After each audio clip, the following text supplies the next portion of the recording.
சந்திப்பதில் மிகுந்த ஒரு பெரிய சந்தோஷம். இன்றைக்கும் கர்த்தர் நம்மோடு கூட கர்த்தர் இடைப்படுவாராக. எத்தனை பேர் சந்தோஷமா இருக்கு இந்த மாலை பொழுதுல? ஹல்லேலூயா. கர்த்தர் நல்லவர். ஹல்லேலூயா. என்ன வேலை கிடந்தாலும் பரவாயில்ல, இன்றைக்கு துதி ஆராதனை நம்ம ஒரு நாள் என்ன செய்யக்கூடாதுங்க. நான் ஏன் காலை ஆராதனை ஆரம்பிக்காத காரணமே துதி ஆராதனை நின்று அப்படிங்கிறதுக்காகத்தான் நான் வைராக்கியமாக நிற்கிறேன். எல்லாரும் கேட்குறீங்க, அது கொஞ்சம் வெயிட்டிங்கில் போட்டு வச்சிருக்கிறோம். ஜெபியுங்கள், தேவன் பெரிய காரியங்களை கர்த்தர் செய்வாராக. லூக்கா எழுதின சுவிசேஷத்தை நாம் திருப்பி வைத்துக் கொள்ளலாம். லூக்கா எழுதின சுவிசேஷத்தில் ஒரே ஒரு சம்பவத்தை கர்த்தரினிடத்தில் ஜெபம் பண்ணும் பொழுது கர்த்தரினிடத்தில் பேசினதை உங்களுக்கு முன்பாக நான் வைக்க நினைக்கிறேன். ஆண்டவராக தேவன் தாமே நம்மோடு கூட கர்த்தர் இடைப்படுவாராக. அல்லேலூயா. ஒரு வசனத்தை கூட வாசிக்கலாம். 18ஆம் அதிகாரத்திலே 8வது வேத வசனத்தை கூட இதெல்லாம் வாசிக்க கேட்கலாம். 7-8 வாசிக்கலாம். அந்தபடியே தேவன் தம்மை நோக்கி இரவும் பகலும் கூப்பிடுகிறவர்களாகிய தம்மால் தெரிந்து கொள்ளப்பட்ட விஷயத்தில் நீடிய பொறுமையுள்ளவராய் இருந்து அவர்களுக்கு நியாயம் செய்யாதிருப்பாரோ சீக்கிரத்திலே அவர்களுக்கு நியாயம் செய்வார். இன்னைக்கு உங்களோடு நான் பேசுகிற ஒரு வார்த்தை, கர்த்தர் நச்சுன்னு ஒரு வார்த்தையை சொல்லி அனுப்புறேன், என் பிள்ளைகளுக்கு போய் சொல்லுன்னு சொல்லி. சீக்கிரத்திலே அவர் நியாயம் செய்வார். எத்தனை ஆமென் சொல்றீங்க? ஹல்லேலூயா. எப்படி நியாயம் செய்வாருங்க? சத்தமே வரல. சீக்கிரத்தில் நியாயம் செய்வேன். அல்லேலூயா. கண்களை மூடி ஜெபிக்கலாம். நல்ல பிதாவே, இந்த வார்த்தையின் மூலம் எங்களோடு கர்த்தர் பேசும்படியா ஜெபிக்கிறோம். இயேசுவின் நாமத்தில் ஜெபம் கேளும் நல்ல பிதாவே. ஆமென். அல்லேலூயா. அவர் சீக்கிரத்தில் நியாயம் செய்கிறாராம். அல்லேலூயா. எப்படி நியாயம் செய்கிறாரு? அல்லேலூயா. எல்லாருக்குமே ஒரு காரியம் என்னன்னு கேட்டீங்கன்னா, ஜெபிச்ச உடனே என்ன செஞ்சிடணும்? அற்புதம் நடந்துடணும். நான் பரலோகத்தில் நான் ஜெபம் பண்ணி முடிச்சு நாளைக்கு என்ன செஞ்சிடணும்? அற்புதம் நடந்துடணும். அல்லேலூயா. நான் ஏசப்பாட்ட கேட்ட உடனே இன்னைக்கு ஜெபம் பண்ண நாளைக்கு நடந்துடணும். இன்றைக்கு நான் ஜெபம் பண்ண நாளைக்கு சுகமாயிடணும். இன்றைக்கு நான் கேட்டேன்னா நாளைக்கு ஒரு மிராக்கல் நடந்துடணும் அப்படின்னு சொல்லி இப்படி அநேகருடைய காரியம் தான். ஆனா ஆண்டவர் இன்னைக்கு வாக்கு கொடுக்கிறாரு, நான் சீக்கிரத்தில் என்ன செய்வேன்? நியாயம் செய்வேன். ஆண்டவர் நியாயம் செய்கிற தேவன். அல்லேலூயா. எத்தனை ஆமென் சொல்லுகிறீங்க? அவர் நியாயம் செய்கிற தேவனாய் இருக்கிறார். அல்லேலூயா. அவர் என்ன காரியம் என்பதை ஆலோசித்து அவர் மனுஷர்களிடத்தில் அவர் மனுஷர்களுக்காக, மனுஷனுடைய முகத்தாட்சினிக்காக, மனுஷன் கொடுக்கிற காணிக்கைக்காக, மனுஷன் தருகிற அன்புக்காக அல்ல. அவர் நியாயாதிபதியாய் இருக்கிற கர்த்தர் சீக்கிரத்திலே எப்படி நியாயம் செய்ய வேண்டும் என்பதை அறிந்து அவர் அப்படியே நியாயம் செய்வார். ஆமென் சொல்றீங்க? ஹல்லேலூயா. ஹல்லேலூயா. அவர் என்னதான் பார்த்தீங்கன்னா ஆண்டவருடைய நியாயம் அது தனிப்பட்ட ஒரு காரியம். ஆண்டவர் எப்படி நியாயம் செய்யணும், எந்த நேரத்தில் நியாயம் செய்யணும், ஏன் நியாயம். இன்னைக்கு அநேகருடைய வாழ்க்கையில இன்னும் ஆண்டவர் நியாயம் செய்யாமல் இருக்கலாம். இன்னைக்கு அநேகருடைய வாழ்க்கையில இன்றைக்கு ஆண்டவருடைய சமூகத்தில் இன்றைக்கு ஆண்டவர் நியாயம் செய்யாமல் இருக்கலாம். ஒருவேளை தாமதித்து கொண்டிருக்கலாம், ஒருவேளை தடையாய் இருக்கலாம். ஏன் அப்படின்னா ஆண்டவர் நிதானித்து என்ன செய்வாங்க? எங்கள் அப்பா அடிக்கடி ஒரு வார்த்தை சொல்லுவாங்க.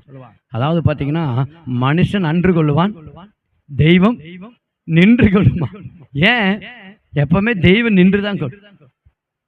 ஏன்? அவர் ஆலோசிக்கிறவர். அல்லேலூயா. அவர் பார்ப்பார், அவர் சரியாய் பார்ப்பார். நம்ம ஒரு விண்ணப்பத்தை வச்சுட்டு முதல்ல நீ எப்படி நடக்கிறேன்னு தான் பார்ப்பார். உண்மைதானே? அல்லேலூயா. முதல்ல உன்னுடைய வாழ்க்கையை எப்படி நீ காரியம். ஒருத்தருக்காக நம்ம ஜெபம் பண்ணுறோம், நீங்களாம் புரிஞ்சுக்கணும். ஒருத்தருக்காக ஜெபிக்கிறோம், ஆண்டவர் இவங்க எப்படி ஆண்டவர், இப்படி ஆண்டவர், அது இது நம்ம சொல்கிறோம். அவங்களுக்காக ரொம்ப ஜெபம் பண்ணுறோம். அவங்க இப்படி பண்ணிட்டாங்க ஆண்டவர், இப்படி செஞ்சுட்டாங்க. ஒருவேளை அப்படி நம்ம ஜெபிக்கலாம். சும்மா ஒரு பேச்சுக்கு சொல்கிறேன், அப்படி ஜெபிக்கிறோம். அப்போது ஆண்டவர் சரி ஓகே அப்படி செஞ்சுட்டாங்களா, சரிப்பா ஓகே, விண்ணப்பத்தை குட்டியில் கொடு, விண்ணப்பத்தை கொடு, சரி வச்சிருங்க, நீ போ, நான் பார்க்குறேன். இப்போ ஆண்டவரை பார்த்துட்டு என்ன செய்வார்னா உடனே நாளைக்கு என்ன செய்வார்? அவங்களை போட்டு தள்ளிட மாட்டார். நாளைக்கு அவங்களுக்கு ஒரு நியாயம் செஞ்சிட மாட்டார். ஆண்டவர் என்ன செய்ய, நம்ம முதல்ல நம்மளை பார்ப்பார். முதல்ல நம்ம எப்படி இருக்கிறோம், சரி இப்போ அப்ப ஆண்டவர் பார்ப்பார். நீ எப்படி இருக்கிற, உடைய செயல்கள் எப்படி, உடைய காரியம் எப்படி, நீ எப்படி நடந்துக்கிற, நீ எப்படி இந்த காரியத்தை செய்கிற, நீ சரியா இருக்கிறியா, உன்னுடைய காரியம் எப்படி, உன்னுடைய சாட்சிகள் எப்படி, நீ எனக்கு உண்மையா இருக்கிறியா, எனக்கு பிரியமா இருக்கிறியா, எனக்கு உகந்த காரியமா இருக்கிறியா, இதெல்லாம் ஆண்டவர் ஆலோசித்து பார்த்து அதுக்கப்புறம் தான் பார்ப்பாரு. ஆண்டவர் கொஞ்ச நாள் வெயிட்டு பார்ப்பாரு. சரி, ஆனா உன்ற செயல கரெக்டா தான் இருக்கு, நீ சரியாத்தான் இருக்கிற, நானும் பார்த்துட்டே வந்தேன். இந்த ஒரு மாசம் பார்த்தேன், இந்த ஒரு மாசம் நான் பார்த்துட்டே தான் வந்தேன். நீ ஜெபம் பண்ணிட்டு கொண்டே இருக்கிற, நீ ஜெபம் பண்ணிட்டே இருக்கிற. 1 மாசம் நான் பார்த்தேன், நீ கரெக்டா இருக்கிற, என்னுடைய சமூகத்துக்கு வரேன், அவங்களை குறித்து நீ ஒண்ணுமே பேசுறது இல்லை, ஆனா அவங்க தான் உன்னையே பேசுறாங்க, ஒருவேளை அவங்களை குறித்து இது பண்றது இல்லை, ஆனா நீ அனுது இப்படி கர்த்தர் பார்த்து ஆண்டவர் பார்ப்பாரு. உண்மையாகவே அதுக்கப்புறம் அவருடைய பட்டயத்தை கர்த்தர் என்ன செய்வாரு, அவங்க நமக்கு விரோதமா நிற்கும் பொழுது ஆண்டு என்ன செய்வாங்க. ஹல்லேலூயா. இதான் உண்மையான ஒரு காரியம். ஒரு நம்ம விண்ணப்பத்தை கொடுத்துட்டோம், நம்ம ஜெபத்தை ஏறெடுத்துட்டோம், ஆண்டவர் இப்படி செஞ்சா அப்படி பண்ணிட்டா செட்டான் அப்படி நம்ம ஒரு வேளை நம்ம தேவ சமூகத்தில் அப்படி இது பண்ணிட்டோம்னா, பிரியமானவரே ஆண்டவர் பார்ப்பாரு, நம்மளை பார்த்து கூட சரிப்போம் பார்க்கலாம் அப்படின்னு சொல்லி. இப்போ நம்ம நியாயமாக நடக்கலை, நம்ம இப்படி பண்ணுறோம் அப்படி பண்ணுறோம், அது செய்கிறோம் இது செய்கிறோம் அப்படின்னு சொல்லி ஒரு வேளை நம்ம பார்த்து கொண்டு இருக்கும் பொழுது நம்ம சரியில்லை அப்படிங்கிற போது கோபம் எந்த பக்கம் திரும்பும். நல்லா புரிஞ்சுக்கிங்க, அதுதான் உண்மையான ஒரு காரியம். நீங்க நல்லா புரிந்து கொள்ள வேண்டும். அப்ப நமக்கு கர்த்தர் என்ன செய்யணும், நீதி செய்யணும்னா, நியாயம் செய்யணும்னா கர்த்தர் நம்ம பக்கம் என்ன செய்யணும். எத்தனை பேர் ஆமென் சொல்லுகிறீங்க? நம்ம பக்கம் அவர் நிக்கணும். ஆண்டவர் நியாயம் செய்யறா, 2 பக்கம் ஒரு பக்கம் கரெக்டா பார்ப்பார். ஆனா பிசாசு குச்சப்படுத்திடக்கூடாது இல்லையா? பிசாசு என்ன செஞ்சிருக்காரு, நியாயாதிபதியான கர்த்தர். இன்னைக்கு உண்மையாகவே சொல்ல போனா ஓப்பனா சொல்லணும், இன்னைக்கு இன்னைக்கு ஒரு சேஷனே போனாலும் கூட இன்னைக்கு எங்க பணம் கொடுக்குறோமோ அங்கதான் இன்னைக்கு நியாயம் கிடைக்குது. வக்கீலுக்கு எவ்வளவு கொடுக்குறையோ அவங்களை கொடுக்குறா, இவங்க வேணா கொடுக்குறாங்க, இதான் எனக்கு உண்மையான நியாயம் கிடைக்குது. உண்மையாகவே சொல்லுகிறேன், நியாயாதிபதி நியாயம் செய்கிற தேவனாய் இருக்கிறான். நீங்க நல்லா புரிந்து கொள்ளணும். உண்மையாகவே எவ்வளவுதான் இது பண்ணாலும், நான் ஒரு கேஸ் காரியங்களுக்காக போயிருந்தேன், முடிச்சதுக்கு அப்புறம் ஓப்பனாவே கேட்கறாங்க, இவ்வளவு கொடுங்கன்னு சொல்லி கேட்கறாங்க. நாங்க உங்க பக்கம் நியாயம் செய்து கொடுத்து, உண்மையாலுமே எங்க பக்கம் நியாயம் தான், ஆனா அநியாயமா என்ன பண்றாங்க. அல்லேலூயா. பாருங்க உண்மையை இந்த காரியம். அப்ப கர்த்தருடைய சமூகத்துல ஆண்டவராக தேவன், அதை மட்டும் சொல்லி நான் முடிக்க விரும்புகிறேன் பிரியமானவர்களே, அவர் நியாயம் செய்கிற தேவனாய் இருக்கிற, நியாயாதிபதியாய் இருக்கிற கர்த்தர் நமக்கு நீதி செய்யணும்னா நம்ம என்ன செய்யணும்? முதல் காரியம் நீங்க புரிஞ்சிருப்பீங்க. முதல் காரியம், நம்ம முதல்ல கரெக்டா என்ன செய்யணுங்க, நம்ம முதல்ல கரெக்டா இருக்கணும். நமக்கு விரோதமா அவன் செஞ்சாலும் கூட திருப்பி எங்க என்ன அடிக்கணும். ரம இங்க வந்தாங்க ஜபத்துக்கு, கிரேஷம்மாக்கு தெரியும், பக்கத்து வீட்டில் ஆட்டுக்காரம்மா இல்லையா, அம்மா செய்யல கரெக்டு தான், அப்பாவி இந்த அம்மா அப்பாவிதான், அவங்களுக்கு செய்வனை பண்ணிட்டே இருந்தாங்க. இந்த அம்மா பார்த்தீங்கன்னா சர்ச்சில் உட்காந்துருச்சு, எனக்கு இப்படி பண்றாங்க பாருங்க. அந்த அம்மா நியாயம், நான் பார்த்தேன் அந்த அம்மாவோட காரியங்கள்லாம் பார்த்தேன், அந்த அம்மா கிட்ட ஒரு குறையுமே கிடையாது, நம்ம கரெக்டாக இருக்குது, எல்லாமே ஜெபிக்குது, கரெக்டாக இருக்குது, அவங்கள பற்றி எதுவும் பேசுறதில்ல, அவங்க பக்கமே திரும்புறதில்ல, அவங்க வேணுவனே இப்படி பண்ணி இருக்கவே கூடாது. கடைசியில் பாருங்க நியாயம் வேற பக்கம் போச்சு, ஆளே இல்லாதபடி கர்த்தரை தூக்கிட்டார், உலகத்திலே இல்லை. ஏன்? நமக்கு நம்மோடு இருக்கிற கர்த்தர் வேதத்தில் அழகா சொல்லுகிற அழகா அந்த வசனம், உண்மையில எரிச்சலா இருக்கிற யாவரும், நேற்று தினத்தில் ஒரு சென்னையில் மெசேஜில் கொடுக்கும்போது நான் சொன்னேன், அதாவது உண்மையில் எரிச்சலா இருக்கிற யாவரும் லட்சி அடைவார்கள், உன்னோடு கூட போராடினவர்கள், உன்னோடு யுத்தம் பண்ணி இழுப்பவர்கள் படிக்கிறோம். அப்ப நமக்கு விரோதமாய் நம்ம முதல்ல என்ன செய்யணும், நமக்கு விரோதமா ஒருத்தர் எரிச்சலோடு இருக்கிறானா முதல்ல நமக்குள்ள என்ன செய்யக்கூடாது, எரிச்சல் நமக்குள்ள வரக்கூடாது. உண்மையாகவே அதுக்கு பின்புதான் அடுத்து. அப்ப பாருங்க, இதான் ஒரு சூழ்நிலை. அப்ப நம்முடைய வாழ்க்கையில தேவன் நம்முடைய வாழ்க்கையில அற்புதம் செய்யணும்னா, நம் பர்சு கரத்துல நம்ம இடத்துல நம்மை கண்காணித்து நமக்குள்ள நான் எப்படி, என்னுடைய சூழ்நிலைகள் எப்படி, என்ன வாழ்க்கை கரெக்டா இருக்கிறேன்னா, சரி ஆண்டவர் நான் எல்லா விதத்துல பர்ஃபெக்டா இருக்கிறேன், நீங்க நீதி செய்யுங்க, நியாயம் செய்யுங்க. எத்தனை பேர் ஆமென் சொல்லுகிறீங்க? ஹல்லேலூயா. சரி, இப்ப இந்த இடத்த சம்பவம் நமக்கு நல்லா தெரியும், அந்த இடத்துக்கு உங்களுக்கு சொல்ல வேண்டிய உதவி. உண்மையாகவே ஒரு நியாயாதிபதி இடத்துல போய் என்ன செய்யறான், நியாயம் கேட்க போகிற அந்த நியாயாதிபதி என்ன பண்றதில்ல, தேவனுக்கு பயப்படுறதில்ல, மனுஷரிய மதிக்கிறது இல்ல. சில பேர் இருப்பாங்க அப்படி, மனுஷரிய மதிக்க மாட்டாங்க. ஹல்லேலூயா. மனுஷரி மதிக்க மாட்டாங்க, இதுவுமே இது பண்ண மாட்டாங்க. அப்படி போனோம்னா உட்காரு, என்ன போ, ஒரு இதே இருக்காது. எத்தனை பேர் ஆமென் சொல்லுகிறீங்க? ஹல்லேலூயா, ஹல்லேலூயா. உண்மையாகவே நான் ஒரு அதிகாரி பார்க்க போனேன். கர்நாடகில் இந்த 7 மணி நேர ஜபத்தில் திடீர்னு இந்த மின்சாரம் மாற்றி வைக்கிறாங்க, அதை மாற்றி அமைக்கிறனால அப்புறம் அதிகாரியை நான் பார்க்க போயிருந்தேன். அப்போ போயிருந்த போது பார்த்தீங்கன்னா நல்லா ரெஸ்பான்ஸ், போனோன்னு நல்லா ரெஸ்பான்ஸ் கொடுத்தாங்க, இது பண்ணிட்டாங்க. இவங்களை போய் நீங்கள் பாருங்கள் அப்படின்னா அங்கே போன ரெஸ்பான்ஸே இல்லை. சரியான ஒரு கூட்டம் உட்கார வச்சு கூட பேசலை. நான் உடனே நானே சொன்னேன், நான் உண்மையாக நான் ஒரு சர்ச் ஃபாதர் தெரியும், நான் சொல்கிறேன், நான் லெட்டர் கொடுக்குறேன், அதுக்கு என்ன ரெஸ்பான்ஸ் என்ன கொடுக்குறீங்கன்னு சொன்னால், அவருக்கு இங்கே ஃபோன் பண்ணி நான் இப்படி என்ன ரெஸ்பான்ஸ் ஒரு மாதிரி சொல்லிட்டு வந்துட்டேன். நான் இவர்கிட்ட நான் கம்ப்ளைண்ட் பண்ணிட்டேன். உடனே இவர் அங்கே ஃபோன் பண்ணி பேசி திட்டி இது பண்ணிட்டு, அன்னைக்கு ஈவினிங்காக எனக்கு லெட்டர் வருது, ஈவினிங்காக ஒரு ரெஸ்பான்ஸ் லெட்டர் அங்கே அனுப்புகிறாங்க. நாளைக்கு ஏதோ பிரச்சனை வந்துடக்கூடாது சாரின்னு சொல்லி அந்த லெட்டர் அனுப்புகிறாங்க எனக்கு. அப்ப பாருங்க, இன்னைக்கு எங்கேயுமே நீதி இல்லை, நியாயம் இல்லை. இந்த விதவி போய் என்ன செய்யறா? போய் எதிராளிக்கு இருக்கிற பிரச்சனைகளுக்காக போய் நின்று அங்க என்ன செய்யறா? போய் வழக்காடி நியாயம் செய்து கேட்டுக்கொண்டே இருக்கிறான். அவன் மதிக்கவும் மாட்டேங்கிறான். மனுஷனையும் மதிக்கிறதுல, கடவுளுக்கு என்ன சொல்றதுல. ஒரு பிள்ளை அடிக்கடி சொல்லுவேன், ஒரு யாரா இருந்தாலுமே ஒரு கடவுள் மேல ஒரு பயம் இருந்துச்சுன்னா அது எந்த மனுஷனும் யாருக்கு என்ன செய்வாங்க? பயப்படுவாங்க. நெடுந்தல சென்னையில பேசும்போது உன் பிள்ளைக்கு எதை கற்றுக் கொடுக்கிற? கடவுளுடைய பயத்தை கற்றுக் கொடுத்து, பயத்தை கற்றுக் கொடுத்து. கடவுள் ஆண்டவர் இப்படித்தான்டா கோபம் உள்ளவர், ஒரு பக்கம் அன்பு உள்ளவர், ஒரு பக்கம் கோபம் உள்ளவர். பயத்தை கற்றுக் கொடுத்துருங்க. தவறான வழியில சீக்கிரம் போக மாட்டாங்க. தவறான வழிக்கு போகிறதுக்கு சான்ஸ் இருக்காது. இன்னைக்கு பயம் இல்லாதனாலதான், இன்னைக்கு கடவுளுடைய பயம் இல்லாதனாலதான் இன்னைக்கு என்ன செய்ய முடியல, உண்மையா நடக்க முடியல. இவன் பயம் இல்லாதனால போய் போய் பேசுறான். அந்த அம்மா போய் பேசிட்டே இருக்குது, சொல்லிட்டே இருக்குது.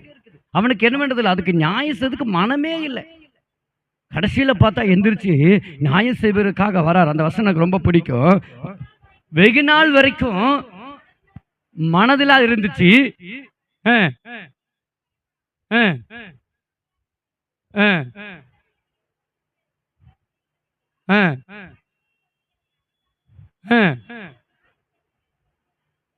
அதுக்குத்தான் நியாயம் செய்தான். ரொம்ப தொந்தரவு தாங்க முடியல. எப்படிங்க சொல்றது புரியுதா உங்களுக்கு? அல்லேலூயா. அதாவது ஒருத்தர் ஃபோன் பண்ணிட்டாங்கன்னா எனக்கே கஷ்டமா இருக்கும். அப்படியே இந்த நேரத்தில் கூப்பிட்டாங்க, ஒரு நேரத்தில் அப்படியே ஒரு யோசிப்பேன், அப்புறமா கூப்பிட்டுக்கலாம். ஆனால் எனக்குள்ள ஒரு பயம் வந்துடும். ஏதாவது பிரச்சனை ஆச்சு என்ன பண்ணுறது, கூப்பிட்டு என்னன்னு கேட்டுடலாம், ஜோம் பண்ணிடலாம் அப்போ அப்படின்னு சொல்லி. ஏன் அப்படின்னு கேட்டிங்கன்னா உண்மையாக அந்த பயம்.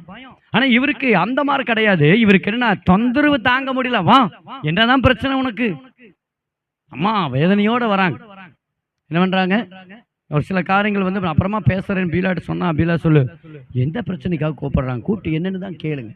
கஷ்டப்பட்டு அவங்க கூப்பிடுறாங்களே, உங்க நியாயம் நம்மகிட்ட கேட்கறாங்க, ஜோமன்னு சொல்றாங்க. உண்மையாகவே உடனே கூப்பிடுறேன், எந்த மிஸ்கால் நான் விடவே மாட்டேன். உண்மையாகவே அவங்க கூப்பிட்ட உடனே ஜோம் பண்ணிடு. இவர் அப்படி இல்லை. இவர் வந்து பார்த்தீங்கன்னா தொந்தரவு தாங்க முடியல, வா உனக்கு நியாயம் செய்யறேன்னு. ஆனா வேதம் சொல்லுகிறது ஆண்டவராகிய கர்த்தர் அப்படிப்பட்டவர் அல்ல என்று சொல்லி அதை சுட்டி காட்ட அந்த வார்த்தை அழகா சொல்லுகிறது. வாசிங்க அடுத்த வசனம். 2 காரியத்தை சொல்லி முடிக்கிறேன். அவர் நியாயம் செய்யணும்னா என்ன செய்யணும்? அவ்வளவுதான். வாசிங்க. தம்மை நோக்கி. அடுத்த வசனம். அந்த அவர்களை நோக்கி. அவர் சொன்னதை கொஞ்சம் யோசிச்சு பார்க்கிறீங்களா? அந்த அநீதி உள்ள நியாயாதிபதி சொன்னதை யோசிச்சு பார்க்கிறீங்களா? நல்லா கவனிங்க, நல்லா கவனிங்க. சில நேரங்களே கர்த்தர் பார்ப்பார். அதை நான் எடுத்தோடனே சொல்லிட்டேன். கர்த்தர் என்னையும் பார்ப்பார், உன்னையும் பார்ப்பார். கர்த்தர் நம்மளையும் பார்ப்பார், எதிராளியும் பார்ப்பார். உண்மைதானே? கர்த்தர் என்ன பண்ணுவாரு? என்னையும் பார்ப்பார், எதிராளி என்ன செய்வாருங்க? ஆண்டவர் பார்ப்பார், நிச்சயமா பார்ப்பார். பார்த்து நம்முடைய காரியங்கள் என்னங்கிறத பார்ப்பார். வேதம் சொல்லுகிறது, அழகா சொல்லுகிறது பாருங்க. ஆண்டவர் சொல்றாரு, பின்பும் கர்த்தரை நோக்கி ஆசிங்க அவர்களை நோக்கி. அநீதி உள்ள அந்த நியாயாதிபதி சிந்தித்து பாருங்க. அந்தபடியே நல்ல கவனிங்க. தேவன் தம்மை நோக்கி இரவும் பகலும் கூப்பிடுவர்கள் ஆகிய ஃபர்ஸ்ட் காரியம். அப்ப ஆண்டவர் என்ன சொல்றாரு? உனக்கு நியாயம் செய்யணும்னா முதல்ல நம்ம கிட்ட எப்படி இருக்கணுங்க? நியாயம் இருக்கணும், நம்ம கிட்டத்துல உண்மை இருக்கணும், நம்ம சரியா இருக்கணும். எத்தனை பேர் ஆமென் சொல்லுகிறீங்க? ஹல்லேலூயா. அப்போ ஒண்ணு. ரெண்டாவது, தம்மை நோக்கி இரவும் பகலும் அதை நோக்கி நம்ம என்ன செய்யறோம்? கூப்பிடணும். ஆண்டவர் சொல்ற, நீ கூப்பிடு. கூப்பிடாம அற்புதம் நடக்காது. நீ கேட்காம அற்புதம் நடக்காது. நீ ஜெபிக்காம அற்புதம் நடக்காது. தம்மை நோக்கி கூப்பிடுவர்களாகிய ரெண்டாவது காரியம், தெரிந்து கொள்ளப்பட்டவர்களா இருக்கும். நீங்க எப்படி? அழைக்கப்பட்டவர்கள் அநேகர், அழைக்கப்பட்டவர்கள் அநேகரா இருக்கிறாங்க. தெரிந்து கொள்ளப்பட்டவர்கள் சிலருங்கிறார். அப்ப அழைக்கப்பட்டவர்கள் அதிகமா, தெரிந்து கொள்ளப்பட்ட அதிகமா?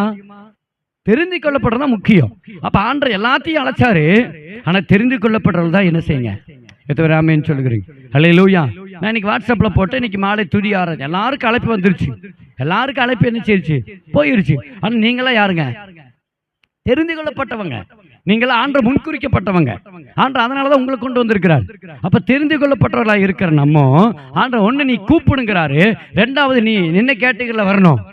தெரிந்து கொள்ளப்பட்ட விஷயத்தில் நீ வரணும். தெரிந்து கொள்ளப்பட்ட விஷயத்தில் நீடிய பொறுமையுள்ளவராய் இருந்து அவர்களுக்கு நியாயம் செய்யாதிருப்பாரோ அப்படின்னு என்ன அர்த்தம்? எப்பா உனக்கு போய் நியாயம் செய்யாம இருப்பனா? நீ இரவும் பகலும் கூப்பிட்டே இருக்கிற, நீ தெரிந்து கொள்ளப்பட்டவன், நீ எனக்கு குறிக்கப்பட்டவன், அப்ப உனக்கு நான் நியாயம் செய்யாம இருப்பனா? கவலையே படாத, நான் என்ன செய்யறேன். எத்தனை பேர் ஆமீன் சொல்றது புரிஞ்சுச்சு? அல்லேலூயா. அப்ப ஆண்டவர் சொல்றாரு, உனக்கு நியாயம் செய்வேன். ஏன்னா உன்ற பக்கம் நீதி இருக்கு, உன்ற பக்கம் உண்மை இருக்கு. நீ யாரையா என்ன பண்ணாலும் உன்ற பக்கம் நீ ஜெபம் பண்ற, அவங்களுக்கு குறித்து நீ பேசல. ஆனா உண்மையாகவே உனக்கு எதிராளிக்கு இருக்கிற பிரச்சனை சரியான பிரச்சனை தான், சரியான காரியம் தான், ஏத்துக்கிற, இல்லைன்னு சொல்ல வரல. பிரியமானவர்களே, உண்மையா கர்த்தருடைய வார்த்தை தான் சொல்லுது. முதல்ல நம்ம சைட்ல கரெக்டா இருக்கணும், நம்ம சைட்ல கரெக்டா இருக்கணும், நம்ம பக்கத்துல நம்ம நீதி கரெக்டா இருக்கணும். நான் உண்மையா இருக்கிறேன்னா, சரியா இருக்கிறேன்னா, எத்தனை சொல்றீங்க? அல்லேலூயா. இதான் உண்மையான ஒரு காரியம், உண்மையான ஒரு காரியம். அதை நீங்க நல்லா புரிந்து கொள்ள வேண்டும். அப்ப நீ ஒன்னு நம்ம பக்கம் சரியா இருக்கணும். ஃபர்ஸ்ட் காரியம். 2, இரவும் பகல் என்ன செய்யுங்க? கூப்பிடு, பிரச்சனைக்காய் கூப்பிடு, தேவைகளுக்காய் கூப்பிடு, காரியங்களுக்காய் கூப்பிடு. 3வது, நீ கர்த்தருக்கு தெரிந்து கொள்ளப்பட்டவளா மாறிடு. எப்படி மாறணுமே? தெரிந்து கொள்ளப்பட்டவளா மாறிடு. அல்லேலூயா. நீ தெரிந்து கொள்ளப்பட்ட மாறிட்டீனா ஆண்டவர் சொல்ற சீக்கிரத்திலே உனக்கு என்ன கிடைக்கும்? எத்தனை ஆமீன் சொல்றீங்க? அல்லேலூயா, அல்லேலூயா. நீ தெரிந்து கொள்ளப்பட்ட ஒரு பிள்ளையாய் உன்னை ஒப்புக்கொடு. அந்த நான் உனக்கு எப்படி இருக்கணுங்க? தெரிந்து கொள்ளப்பட்ட பிள்ளையா மாறணும், தெரிந்து கொள்ளப்பட்டவனா மாறணும். ஆண்டவர், நான் சீக்கிரத்தில் எனக்கு ஒரு நியாயம் வேணும்னா ஒன்று, என்னிடத்துல நியாயம் இருக்கணும், என்னிடத்துல உண்மை இருக்கணும். ஆனால் அல்லேலூயா, என்னிடத்துல எதில் இருக்கணும்? அல்லேலூயா, அல்லேலூயா. எத்தனை ஆமீன் சொல்றீங்க? என்னிடத்துல உண்மை இருக்கணும், என்னிடத்துல காரியங்கள் இருக்கணும், உண்மையா இருக்கணும். 2வது ஒரு காரியம் என்ன கேட்டீங்கன்னா, தெரிந்து கொள்ளப்பட்ட விஷயத்துல ஆண்டவர் தெரிந்து கொள்ளப்பட்டலாம் மாறணும். ஒன்று, நம்ம இடத்துல சரியா இருக்கணும். இரவும் பகலும் கூப்பிடு, நீ தெரிந்து கொள்ளப்பட்ட இருந்து பாரு, உன் வாழ்க்கையில சீக்கிரத்தில் கர்த்தர் என்ன செய்வாருங்க? நியாயம் செய்வார். எத்தனை பேர் ஆமீன் சொல்றீங்க? அல்லேலூயா. கர்த்தர் உங்களுக்கு இந்த வாரத்திலே நியாயம் செய்ய போகிறார். அல்லேலூயா. ஆண்டவர் இந்த வாரத்திலே உனக்கும் எதிராளிக்கு இருக்கிற பிரச்சனைகளுக்கு, உனக்கும் சத்துருகளுக்கு இருக்கிற பிரச்சனைகளுக்கு அவரே நியாயம் செய்வார், அவரே நீதி செய்வார். அவர் உங்களை ஒரு நாள் வெட்கப்பட்டு விடுவதில்லை, உங்களை வெட்கப்படுத்த விடுவதில்லை.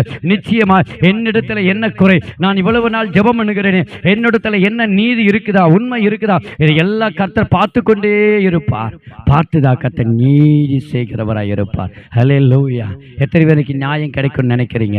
என் பிரச்சனைக்கு ஒரு நியாயம் கிடைக்கும் எத்தனை பேர் நினைக்கிறீங்க? அல்லேலூயா. அன்பு சகோதரி சாச்சி அழகா சொன்னாங்க. உண்மையாகவே ஜெபம் பண்ணுங்க, நீதி உங்க பக்கம் கரெக்டா இருக்கு. ஆலோசனை கேட்டாங்க, ஜெபம் பண்ணோம், பிரேயர் பண்ணோம், ஆண்டவருடைய சமூகத்துல ஜெபிச்சோம். ஆண்டவர் ஜெபத்தை கர்த்தர் கேட்டாரு. அந்த கேட்டதை கர்த்தர் அற்புதமான கிரியை கர்த்தர் நடிப்பு. கடத்துல அப்படி எழுந்து நிற்கலாமா? எல்லாம் எழுந்து நின்று கர்த்தரை நோக்கி நாம் பார்க்க போகிறோம். உண்மையாகவே நீதி செய்கிற கர்த்தர், நியாயம் செய்கிற கர்த்தர். நம்மிடத்தில் என்ன நியாயம் இருக்குது?